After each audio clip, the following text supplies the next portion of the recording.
Halo semuanya, saya Yudhistira dan di sesi video kali ini saya akan menjelaskan seputar CPR atau Cardiopulmonary Resuscitation. Jadi, CPR ini atau Cardiopulmonary Resuscitation ini merupakan prosedur darurat yang dilakukan bertujuan untuk menyelamatkan nyawa seseorang. Jadi, ketika dimana seseorang memiliki kondisi jantung yang kinerjanya tiba-tiba saja terhenti atau pernapasannya yang tiba-tiba saja terhenti, maka kita sebagai orang yang tahu soal CPR ini, kita perlu memberikan pertolongan pertama bagi mereka, yaitu teknik CPR. Jadi CPR ini dilakukan bertujuan untuk memberikan stimulasi terhadap jantungnya sang korban agar korban terselamatkan atau terbebas dari kondisi yang amat buruk tersebut. Dan juga CPR ini merupakan hal yang sangat penting untuk kita semua ketahui. Jadi menurut saya setiap orang, bukan menurut saya, pasti semua orang tahu bahwa kita memiliki orang terdekat, orang tersayang seperti orang tua, kakak, adik, atau kerabat-kerabat kita. Nah, bayangkan saja jikalau salah satu dari mereka mengalami kondisi yang mengenaskan tersebut, maka kita perlu memberikan pertolongan pertama kepada mereka, yaitu berupa CPR. Tujuannya untuk membebaskan mereka dari kondisi yang mengenaskan tersebut. Nah, namun sebelum kita melakukan CPR atau melakukan langkah-langkah CPR, kita perlu mengkondisikan beberapa hal di sekitar tempat kejadian. Kita perlu mengkondisikan penolong, kita perlu mengkondisikan korban, dan juga kita perlu mengkondisikan situasi dan kondisi. Jadi kita perlu mengkondisikan penolong. Semisal untuk penolongnya adalah kita sendiri. Jadi kita perlu mengkondisikan apakah kita mampu untuk melakukan CPR ini sesuai dengan prosedur yang terstandar, dan juga apakah kita mampu untuk bersikap tenang pada saat proses CPR berlangsung.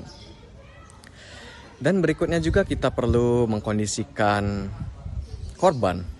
Jadi sebelum kita melakukan CPR terhadap sang korban, kita perlu melihat keadaan di sekitar, apakah sang korban sudah berada di tempat yang aman untuk dilakukan CPR. Jikalau kita tidak melakukan pengkondisian korban, takutnya akan terjadi atau bahaya sedang mengancam sang korban tersebut. Nah, berikutnya juga kita perlu mengkondisikan situasi dan kondisi. Jadi, kita perlu melihat kondisi lingkungan di sekitar. Apakah lingkungan tersebut aman untuk dilakukan CPR? Dan juga apakah situasi tersebut pantas untuk dilakukan CPR? Mungkin saja sang korban tidak perlu dilakukan CPR. Berikutnya juga ada langkah-langkah untuk melakukan CPR. Jadi untuk mempermudah kita mengingat langkah-langkah tersebut, kita bisa mengingat dengan kalimat Doctor's ABC. Jadi Doctor's ABC ini merupakan singkatan dari keseluruhan langkah-langkah untuk melakukan CPR. Kita mulai dari D. Jadi D adalah danger. Kita perlu mengkondisikan bahaya yang ada di sekitar tempat kejadian tersebut. Apakah bahaya tersebut mengancam kita atau tidak? Dan berikutnya juga ada R, responsive. Jadi kita perlu melakukan pengecekan terhadap respon sang korban. Cukup dengan panggil namanya dan tepuk-tepuk bahunya. Dan berikutnya juga ada S. S ini short for help atau send for help.